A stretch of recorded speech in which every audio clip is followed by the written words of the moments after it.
that sometimes you're gonna get lost, and you need someone that can kind of interact just with the locals. Yes. But Well, also, you I got just some want to say vultures, you too. got some wolves up in these hills, so you gotta watch yourself. I Yeah. do want to say though, you have to interact with the locals Yeah. when you come. You have to. It's I true. think staying in Asebu Well, is where you should be if you're yeah. buying land in Asebu. Yeah.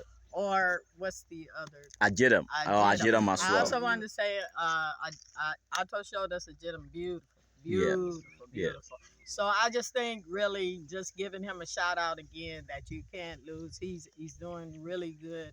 And one thing I can say, he's honest. He also told us that he's working with other builders. So just in case he gets, a little overwhelmed, at least you know that he's giving it to somebody else Yeah. and he's making sure you're okay. Yes. So thank you. Yes, because I felt that people need to have the opportunity to interrogate and interact and see the experiences of other builders. Yeah. So this is whereby, as I speak to you now, I have like 4 building companies that when you ask in terms of do I know any company that builds, I refer those 4 Yes. companies. Then you go through, you interact with them, then you choose That's good. one of them, or you choose whoever that you favor to We handle your appreciate project. that. And that's very good. That's one thing that I wish people would do, so that you don't just be forced to say, take this builder, this is the one that I know, and all that.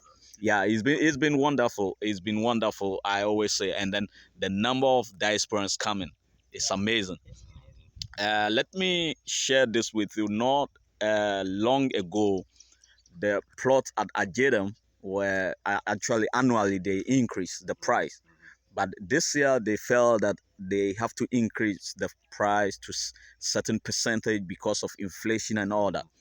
I also felt that the increment was too much, too high.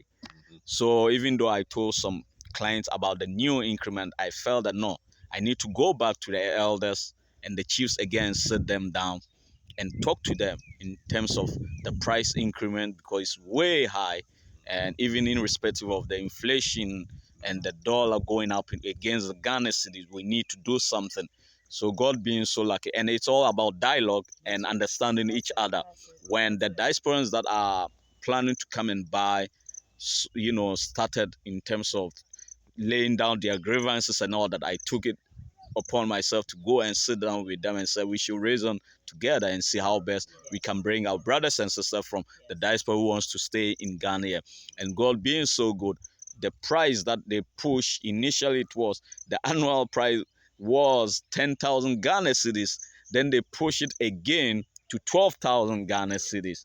Then I have to sit down with them. We had an intensive meeting last week, and then the price was reviewed and it came to 9,000 Ghana cedis. That's $600 per plot at Ajeda.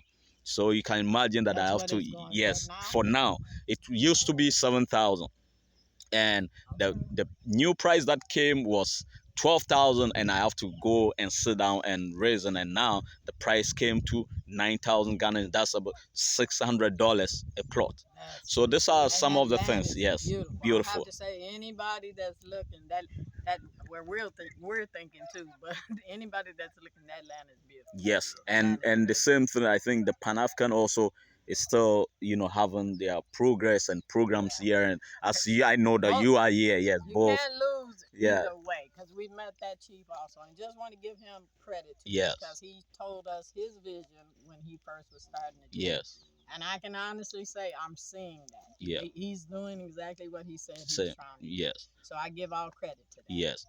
Yes. And one thing that I also do, which many of my clients don't know, is that, for example, now you are living to the States. You've got a property here.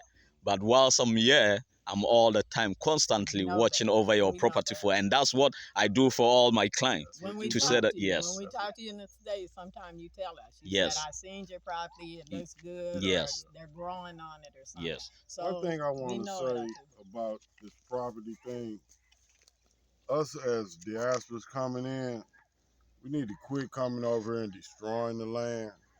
I mean, stripping it. If you're not gonna build on it, get with a local. Yeah. And let them make a living by farming it or something. Until you're ready. Yeah, but just sitting on it and letting the weeds grow, you to me, that's not being in the community. Well, just dominating the area. Well, a lot of them don't know the history that the farmers were here first. Yeah. And you've taken their livelihoods. So Yeah. if you're not building, as for us, we weren't ready to build yet. Yeah. So we let the farmer farm on it. Yeah. Once we start building, then he knows, but at least he's been able to still make his living. So I just think that what God wants. God doesn't want us to come and destroy anything. We're supposed to come and create and help each other. So just a word of advice. I think so too. It's a lot of plots and land around here that's just sitting, and they could be making money. Money out. Food and crops are growing easily, so they could be making money. Yeah, and eating. It's all about eating.